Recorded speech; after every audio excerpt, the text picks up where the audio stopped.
Professor Mills is my mentor. He discovered me right from national student leadership. He thought that I could be part of his youth campaign. I was part of his campaign. I was part of the CJA. I cherish Professor Mills. Some people have made it look as if they are the only ones who care for Professor Mills. I have even named my son after Professor Mills. That is how much I adore him. And every year we have come here. People speak as if Asunje Park was closed down, it was in tatters, and nothing could be held here. First anniversary, second anniversary, third anniversary, fourth anniversary, we will always come here. What people must recognize is that this facility is not a private facility.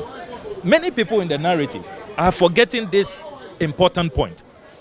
Asumje Park is for the state because Professor Mills died in office. So the decision was taken that this is the first president who has died in office. Don't bury him at a private place. Bury him and erect a national monument which will be under the care of the state. So NDC members cannot just get up on their own and come here. After the commemorative event, the place is locked. The keys are with national security. This place, this facility, is under the state, it's under the auspices of national security.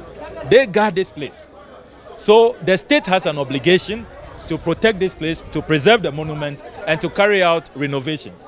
If at any point in time there's a need for renovations to be carried out, it's the duty of the state. So I do not agree with the argument that, oh, NDC people, where were you? You abandoned Professor Mills' tomb. No. This is a state monument. It's under national security. I can't come here. I don't have access to the key. I will not be allowed. Anytime we must carry out an event, do you know we write to the Honorable Kandapa and agree on even how many people can come in here, the duration of your program. After you see the soldiers and all the national security operatives, they lock up the place, they take the keys to national security. Honorable Kandapa has responsibility. That was the same when we were in power, the Honorable Bevlo Latte, Lieutenant Colonel Bevlo Latte. It's a state facility. So political party activists cannot just on their own come here without authorization from the state. Purporting to come and do what over here? You cannot. So you see, it's the same way you go to the United States of America, the Arlington Cemetery, for example. It's under the auspices of the state. Individuals cannot just go there and do whatever they want. And I will dispel that notion that this place was in so much disrepair, disarray, because every year we have been coming here. Look, I take nothing away from the current president for carrying out renovations. I will commend him for doing that. But he should begin to reflect. Imagine how beautiful it would have been if President Akufo-Addo had followed the Atta Mills example. If he had called a meeting, NDC National Executive, former President Mahama, come. Koku Anyidoho says that we should do some work. He has some new designs. He wants us to renovate this place.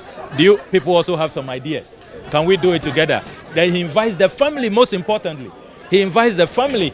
You know our traditions and customs. And our laws. The body belongs to the family. Yes, he became president and all. But our customs and you can't go past it. You can't spit on our traditions and our customs. You can't desecrate them. You can't engage in such sacrilege. So imagine if President Akufo-Addo had invited everybody to the table. And then this was done in the name of Ghana as honoring an Asumdwe Hini, somebody who stands for unity, who stands for cohesion. And then all of us agreed on how we should go, the designs, the family members were there, everybody was respected. And then today, we did just one event, as Professor Mills would have liked it. Imagine how beautiful it would have been. Imagine how that will have eased tensions. And everybody will have seen President Akufo-Addo, President Mahama together as one people. We are all Ghanaians. These are all former presidents honoring each other.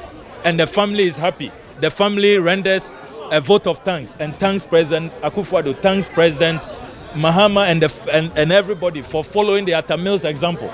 Imagine how beautiful it will have been. How the younger ones will have been learning from us. But we missed an opportunity. And you see, some of us speaking now, look, I'm very young, but when I look up and I see what some of our elders, like President Akufo-Addo, can't we just rise above the temptation to be opportunistic, to be petty, to fish in troubled waters? Let's see how we can cash in on a situation. And you see, I can tell you that I know that there are some elders on both sides of the political divide who advise against this. I know who advise against this pettiness, this division. That, hey, please, let's involve the family.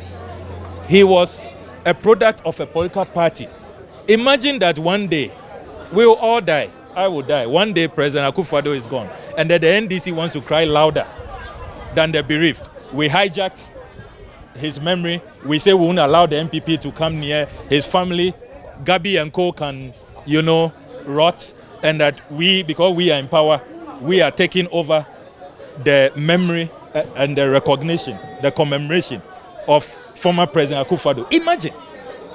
Who will tolerate that? Imagine what his children, what his wife, if they are alive then, his family members, what they would do. So I think that we must commend the Atta Mills family. They have been very measured. They've been very controlled, despite their pain, despite their sorrow, and all the disrespect they have suffered. I think they have handled it quite well. It's only the Atta Mills family, really. They are a special breed. I mean, the way they are and the way God made them, they have been very, very conciliatory, very, very accommodating, very measured. But you see, our elders, who we all of us look up to, they can set a better example. We can do things better. President Mills doesn't deserve this. Today, we should have had one event, and everybody will have applauded President Akufo-Addo for the renovation, even though he didn't use his personal money, it's the taxpayers' money. But, giving the authorization and bringing everybody together, imagine how his value will have gone up and how he will have been held in high esteem. And that is why I go back to my fundamental question. What would Professor Mills have done if the roles were reversed? Why did Professor Mills become known as the Asumje Hine? Even when some elders in his party, when he lost elections in 2000, thought that it was too early, he shouldn't concede. He quickly conceded, congratulated his opponent, with complaint about political opponents not continuing projects that they inherit. He came, quickly continued N1. In the first president to invite his opponent, President Kufuor, that let's go and commission the N1 together.